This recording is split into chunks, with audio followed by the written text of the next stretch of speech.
Hey guys, Sean here at the Gardener Center. So we're just about to kick off our official tomato growing season here in southern Connecticut. So I thought now would be a perfect opportunity to talk about growing tomatoes, specifically growing tomatoes in containers. And this is actually a video I've been wanting to do for quite a while for two reasons. Number one, it's something that I really enjoy doing personally as a gardener, and I'm actually really good at it, which is why I want to share today. And number two, a lot of people try to grow tomatoes in containers and fail. They're just not successful at it. There's certain mistakes that are made, and if we can avoid making those mistakes, you're going to have a very successful tomato growing in containers season. So we want to talk about a couple things right off the bat here.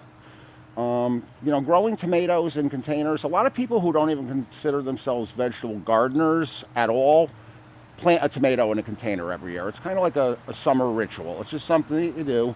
But like I said, there's certain mistakes that are almost always made, either one or a combination of a couple. So I'm going to show you my tried and true, what I call a set it and forget it method of growing tomatoes in containers.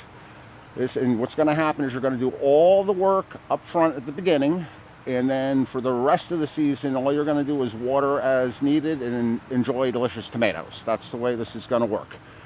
Before we get into the nuts and bolts of putting our tomato in our pot here, a couple things we got to know about tomatoes specifically, particularly about the way they grow, because they're kind of outliers as far as plants go, and they grow a little bit differently than most plants we'd think about putting in a pot. So tomatoes technically are vines.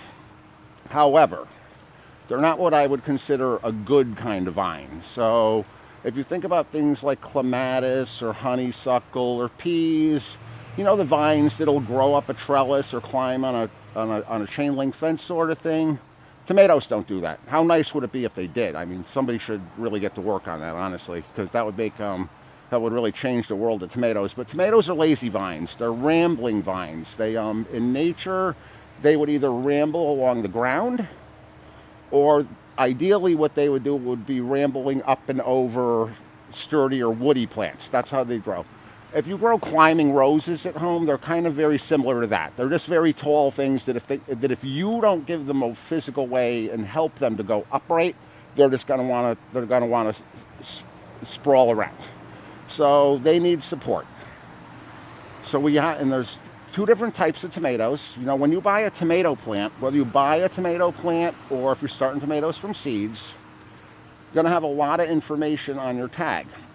Now remember, tomatoes are vines, rambling vines. One of the important things you want to look at on your tag is there's going to be one of two words. It's either going to say determinate or indeterminate. That's the two classifications of tomatoes regarding how they grow.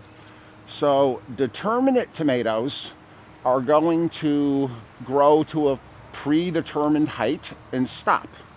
And that might sound really appealing for a container, because a lot of them are going to grow 2 or 3 feet tall and then stop growing. And that's fine if you want to keep things small like that. But the problem with the determinate types, and the reason I really don't like using them in containers, is they're kind of a one and done sort of a tomato. So they tend to blossom, set their fruit, and ripen all at once. So you'll get a whole bunch of tomatoes at one time, but then your season is over. Your indeterminate types of tomatoes are going to continue growing indefinitely. And when I say indefinitely, I mean indefinitely. They'll grow 30 feet tall if they were able to. So I prefer using indeterminate tomatoes. There's a bit more work involved with it. We're going to talk about that in a minute. But they're going to flower and produce fruit from July all the way till the middle or end of September. So if you're looking to get a long season out of your tomatoes, you want to look for indeterminate varieties. Now, a lot of you right now are probably looking at me and saying, well, what's this guy going to do with this giant pot? I thought we were planting tomatoes today, not trees. And there's a reason I have this pot here. This is my go-to tomato pot. This is a 15-gallon nursery container, and I know it's not pretty, but this is the size pot you want to use to grow an indeterminate tomato variety. And there's 3 reasons why you're going to want to use this pot. Number one, your tomato plant is going to use every ounce of soil that's in this pot by the end of the season. And that's number one. Number two, and this is the heartbreaking thing, if you use too too small of a pot, remember tomatoes get tall, then they set fruit, they get really top heavy. And if the pot's not big and heavy enough, we're gonna get one of those thunderstorms that blow through in the summertime, and we get like a 30-second, 40-mile-an-hour wind gust, and your whole tomato plant's gonna be keeled over on the ground. Don't wanna do that. And also, as the plant gets bigger, I said it's gonna use every ounce of soil in here. As the plant gets bigger and the summer gets hotter and its roots begin to fill this pot, it's going to need more and more water if it's in a tiny pot. So you want it to be in this nice big pot here, and that's going to make things a lot easier for us. So big pot. I know this is an ugly pot. It's just a plastic nursery pot. You could use a more decorative plastic pot if you want to. You could use a wooden pot, a cement pot, but I wouldn't do anything smaller than an 18-inch diameter. That's kind of the cutoff is going to be 18-inch. This is a situation where bigger is always better. The more soil, the better for your tomato plants, and the more successful you're going to be. A couple other rules, and this is the mistake most people make. I know it's going to look silly at first, but we're putting one tomato plant in this pot. A lot of people think the more tomato plants they put in the pot, the better, and the more tomatoes they're going to get. I promise you the opposite is true. Your tomato pot is going to be a disaster if you put more than one indeterminate tomato in the pot. So we're going to put one tiny tomato plant in this big pot here. And I know it's going to look silly, but that's the way it is. And also, resist the temptation to plant other things in the pot with the tomato. Don't plant basil around it. Don't plant marigolds around it. Get smaller pots, and you can kind of group them around it if you want. It'll kind of dress it up and make it look a little prettier. But you don't want to plant other plants in here with it for a couple reasons. Number one, those plants are more than likely going to have different water needs than the tomato plant.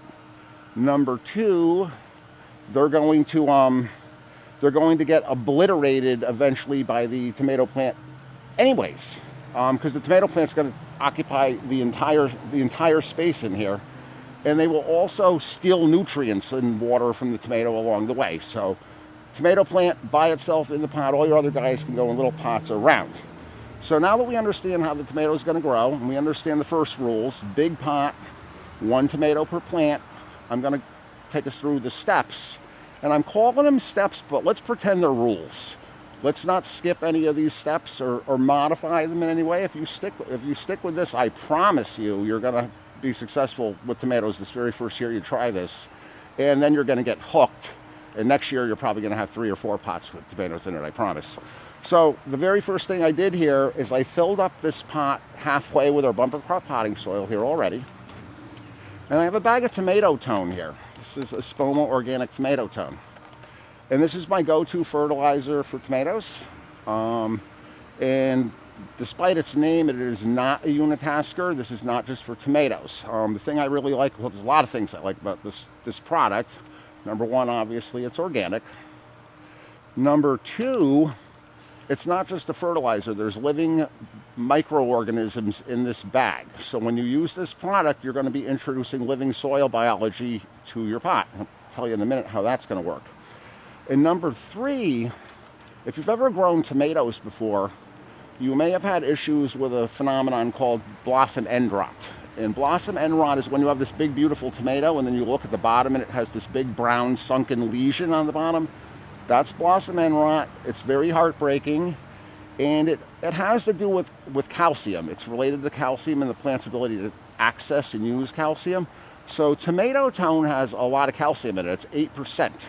So tomato tone is great for, obviously, tomatoes, but you would also want to use this on cucumbers, squash, peppers, and eggplant, all those other vegetables that really like calcium and that could suffer from blossom end rot. This is your go-to. So here's what I'm going to do. And we're talking about 1 cup measurements here. This isn't an actual measuring cup, but we're not doing exacting things here. So I'm going to take 1 cup of this tomato tone. I've already filled the pot halfway with our bumper crop potting soil over here. And what I'm going to do, I'm going to work this in. But what I want to do is I want to work it in like all the way to the bottom of the pot. You want to get your arms in there until you can like feel the plastic on the bottom of the pot, and you want to kind of churn it and turn it like this. That was 1 cup there. And then I'm going to do 1 more. So again, it's an organic product, and don't forget, you have this It's this living soil biology in here. So you're going to be introducing these organisms. It's kind of like probiotics for your plants. And I'm putting all this down on the bottom of the pot because this is going to be like a treat for your tomato plant later. It's going to get, its roots are going to go down there in a couple months, and there's going to be all sorts of microbial action and fertilizer down there for the plant when it needs it.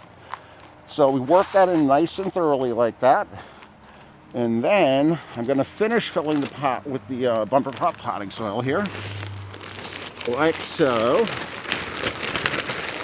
And more soil is better. Don't skimp. We want to come all the way to like 1 inch or 2 to the top of the pot. And we're going to just kind of work that in a little bit like so. Break up the clumps, smooth it over. You don't want to pack it in. You want to tamp it lightly just to get any air pockets out of there, or little hollow spots. And then I'm going to hit this with another cup of the tomato tone. And we're going to do the same thing. Sprinkle it in, and then work it into the top layer that we just added. Just like so. And that's going to be it as far as fertilizing this plant for the rest of the season. You're done with that. That's going to, between the bumper crop soil, the tomato tone, and the biology we just added to the soil, this pot is set to sustain your plant all season long. So now the fun part. Dirty work's over. Now we're planting our tomato. I'm going to do Super Sweet 100 cherry tomato. And it is absolutely an indeterminate tomato. This thing would probably grow 30 feet tall if it could. If you have kids at home, this is a great one to try. Nice and easy, super productive. Early too. You usually start getting cherry tomatoes from this guy in early to mid-July. So soil's already in the pot. So now all we're doing is this. We're just digging a little circle there right in the center. We're going to set her in just like so. And just like that, you're done. And I know it looks ridiculous. I get it. And it's about to look more ridiculous. But remember, this is a set it and forget it technique. You're going to do everything today, or whatever day you choose to do this. You're going to do everything all at once. So then all you have to do is sit back and enjoy. Now remember, tomatoes, indeterminate, lazy, rambling vines. This plant needs support because we're trying to force something that would normally grow horizontally to grow vertically. A lot of people, especially who garden in the ground, use like a single hardwood stake. And then you have to tie the tomato to the stake as it goes. It's a lot of work, and I don't particularly like that technique for containers. I like tomato cages, and I have a tomato cage right here. And here's one of the rules, steps, but I'm going to call them rules, people break. Tomato cages typically come in 3 sizes. You're usually going to find them in 33-inch, 46-inch, and 54-inch. 54-inch tomato cages are the only size tomato cages we sell at the Gardener Center, because 54-inch tomato cages are the only kind that work. The other 2 sizes are way too small for indeterminate tomatoes. So you're going to go with the 54-inch. We usually do a heavy gauge like this one, and then there's a lighter, thinner one for Super Sweet 100 cherry tomato, indeterminate. I have a lot of experience with this one. This one's getting the heavy gauge for sure. This is a big burly plant. And guys, speaking of breaking rules, a lot of folks like to wait until later to do this part. And again, I know it's unattractive, but you don't want to wait until later to do this. Number one, you'll have to stuff it in there.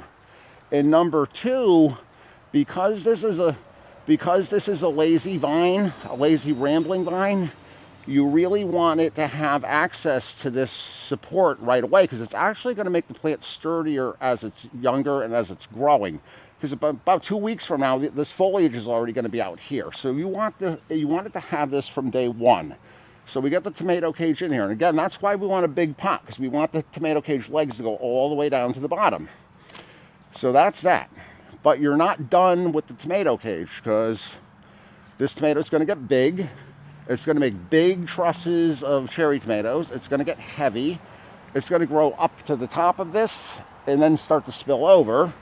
And this tomato cage isn't going to do the work on its own. It's just going to bend and fall over. So that's where we have to get involved with stakes. And again, guys, I know this isn't super attractive, but we want to get these stakes in. I like to use these 6-footers, and again, I'm gonna go right in. You could do 2.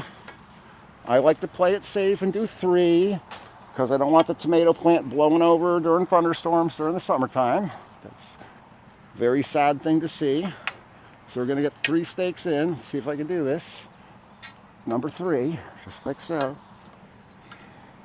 We got our 3 stakes right in there. And then, just to finish it off, I like to take these twist ties or cable ties and just kind of lock the stakes in like so. 1, and then we're going to get another one over here. 2.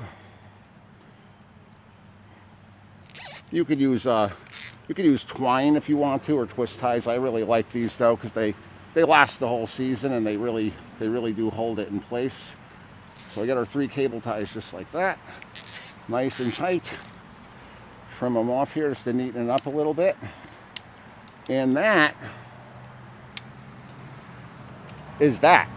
All right, so after you've got these attached nice and tight with these with the cable ties, you're good to go. So now all you're doing for the rest of the season is watering your tomato plant. And I thought it would be fun, you know, I'm going to find a nice quiet spot in the nursery here, a nice quiet sunny spot for our Sweet 100 tomato here. We're going to let it grow, and I figure maybe every month or so we'll check in on this and we'll do a little follow-up on the tomatoes. We'll talk about any problems that may arise, and we'll talk about pruning a little bit and removing suckers, you know, things like that, and we'll have a good time with this guy. So guys, if you've been trying to grow tomatoes in the past and failed, your pot was too small, your support wasn't sturdy enough, you know, keep those rules in mind. But give this a try. I promise it's going to work for you. I know it looks not attractive, but this is a more utilitarian thing. We're growing food here. You don't want to put this on the front porch. So this is for the backyard or the side of the yard. This isn't for looking at. This is for deliciousness. You know what I mean? This isn't for aesthetics. So give it a try. If you've tried tomatoes in the past and failed, this is going to work, I promise. And guys, thanks for watching, and I'll see you next time.